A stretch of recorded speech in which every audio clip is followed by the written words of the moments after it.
श्री सीतारामचंद्राभ्या नमः।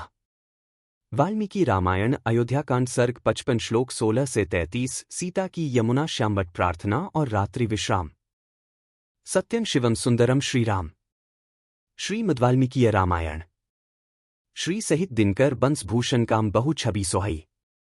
नव अंबुधर बरगात अंबर पीत सुर मन मोहई। मुकुटांग दादी विचित्र भूषण अंग अंगन ही प्रति सजे।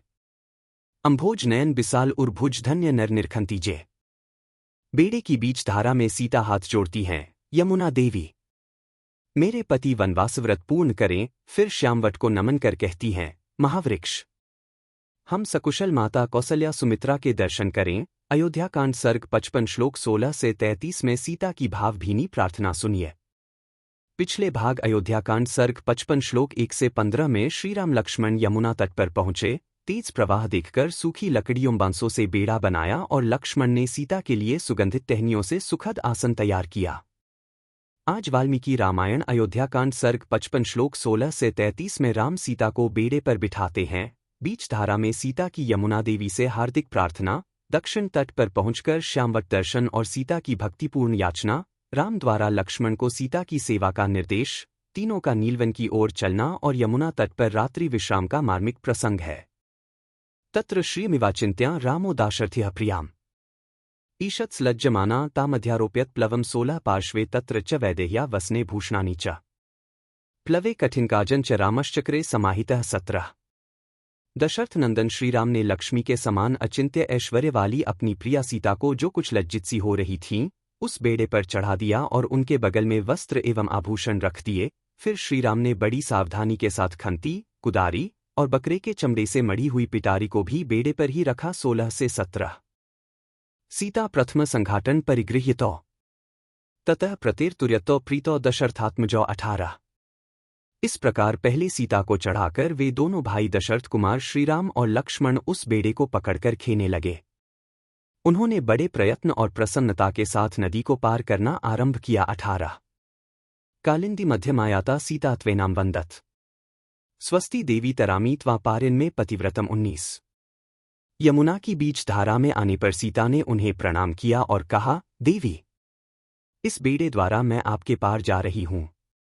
आप ऐसी कृपा करें जिससे हम लोग सकुशल पार हो जाए और मेरे पतिदेव अपनी वनवास विषयक प्रतिज्ञा को निर्विघ्न पूर्ण करें। 19। यक्षेत्वांगो ससरेण सुराघटष्टेन च स्वस्ति प्रत्यागते रामे पुरीमिक्ष्वाकुपालिताम 20।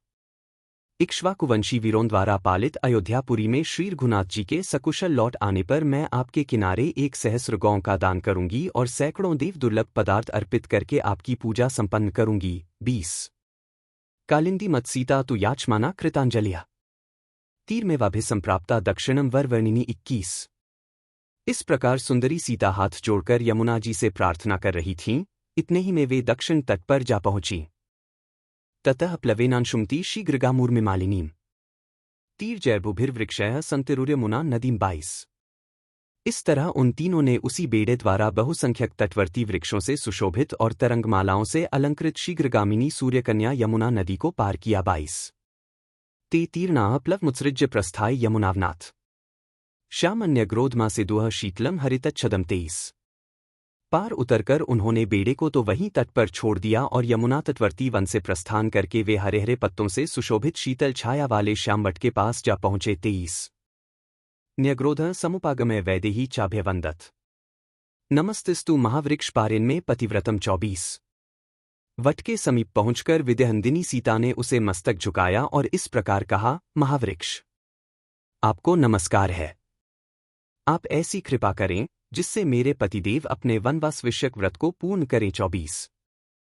कौसल्या चैव पश्यम सुमित्रांच यशस्विनीम इति सीतांजलि कृत्वा पर्यगच्छन्मनस्विनी 25। तथा हम लोग वन से सकुशल लौटकर माता कौसल्या तथा यशस्विनी सुमित्रा देवी का दर्शन कर सकें। इस प्रकार कहकर मनस्विनी सीता ने हाथ जोड़े हुए उस वृक्ष की परिक्रमा की। 25। अवलोक्य ततः सीता माया चंतीम निंदिताम दयिता च विधेया च रामो लक्ष्मण ब्रवीत 26। सदा अपनी आज्ञा के अधीन रहने वाली प्राणप्यारी सती साध्वी सीता को श्यामवट से आशीर्वाद की याचना करती देख श्रीराम ने लक्ष्मण से कहा। 26। सीता मादाय गच्छत्वमग्रतो भर्तानुज पृष्ठतोनुग्मिष्यामि सायुधो द्विपदा वर 27। भरत के छोटे भाई नरश्रेष्ठ लक्ष्मण, तुम सीता को साथ लेकर आगे आगे चलो और मैं धनुष धारण किए पीछे से तुम लोगों की रक्षा करता हुआ चलूंगा। 27।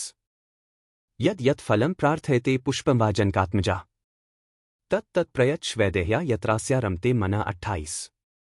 विदेह कुलंदिनी जनक दुलारी सीता जो फल या फूल मांगे अथवा जिस वस्तु को पाकर इनका मन प्रसन्न रहे वह सब इन्हें देते रहो। 28।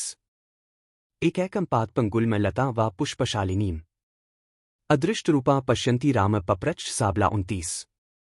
अबला सीता एक एक वृक्ष, झाड़ी अथवा पहले की न देखी हुई पुष्पशोभित लता को देखकर उसके विषय में श्री रामचंद्र जी से पूछती थी। 29। रमणीयान बहुविधान पादपान कुसुमोत्करान सीता वचन संरब्ध आन्यमास लक्ष्मण। 30। तथा लक्ष्मण सीता के कथनानुसार तुरंत ही भांति भांति के वृक्षों की मनोहर शाखाएं और फूलों के गुच्छे लाकर उन्हें देते थे। 30। विचित्र वालुक जलाहंस सासनादिताम रेमे जनकराजस्य सुता प्रेक्ष्य तदा नदी। 31। उस समय जनकराज किशोरी सीता विचित्र वालुका और जलराशि से सुशोभित तथा हंस और सारसों के कलनाद से मुखरित यमुना नदी को देखकर बहुत प्रसन्न होती थी। 31। क्रोशमात्रं ततो गत्वा भ्रातरौ राम लक्ष्मणौ बहुन मेध्यान मृगान हत्वा चेरतुर्य मुनावने। 32। इस तरह एक कोस की यात्रा करके दोनों भाई श्रीराम और लक्ष्मण प्राणियों के हित के लिए मार्ग में मिले हुए हिंसक पशुओं का वध करते हुए यमुना तटवर्ती वन में विचरने लगे। 32। विहृत्य ते बर्हिन पुग्नादिते शुभे वने वारणवानरायुते समन नदीव प्रमुपेत्य सत्वरण निवासमाजगमुर्दीन दर्शनाः। 33। उदार दृष्टि वाले वे सीता, लक्ष्मण और श्रीराम मोरों के झुंडों की मीठी बोली से गूंजते तथा हाथियों और वानरों से भरे हुए उस सुंदर वन में घूम फिरकर शीघ्र ही यमुनानदी के समतल तट पर आ गए और रात में उन्होंने वहीं निवास किया। 33। इत्यार्षे श्रीमद् रामायणे वाल्मीकीय आदिकाव्ये अयोध्याकाण्डे पंचपंचाशः सर्गः 55। इस प्रकार श्री वाल्मीकि निर्मित आर्ष रामायण आदिकाव्य के अयोध्याकांड में 55वां सर्ग पूरा हुआ। 55। कल श्रीमद् वाल्मीकीय रामायण अयोध्याकांड सर्ग 56 श्लोक 1 से 15 में प्रातःकाल प्रस्थान, वन की शोभा देखते दिखाते चित्रकूट पर्वत पहुंचना, वाल्मीकि मुनि के दर्शन और राम की आज्ञा से लक्ष्मण द्वारा पर्णशाला निर्माण तथा वास्तु शांति का प्रसंग आएगा। यदि वाल्मीकि रामायण अयोध्याकांड सर्ग 55 श्लोक 16 से 33 में सीता की यमुना श्यामवट प्रार्थना, भक्ति भाव और रात्रि विश्राम का यह पावन प्रसंग आपके मन को छू रहा हो तो वीडियो को लाइक करिए, राम भक्तों के साथ शेयर करिए और चैनल सब्सक्राइब करके बेल आइकन दबाइए ताकि कल सर्ग 56 चित्रकूट आगमन, वाल्मीकि दर्शन और पर्णशाला निर्माण आप मिस न करें।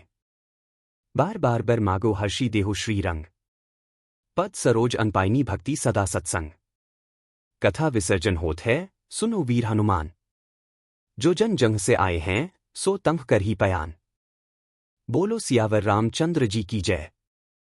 राम भक्त हनुमान जी की जय। उमापति महादेव जी की जय। मंगल भवन अमंगलहारी द्रवहु सुतसरथ अजिर बिहारी। दीन दयाल बिरिदु संभारी हरहु नाथ मम संकट भारी। जय सिया राम जय जय सिया राम।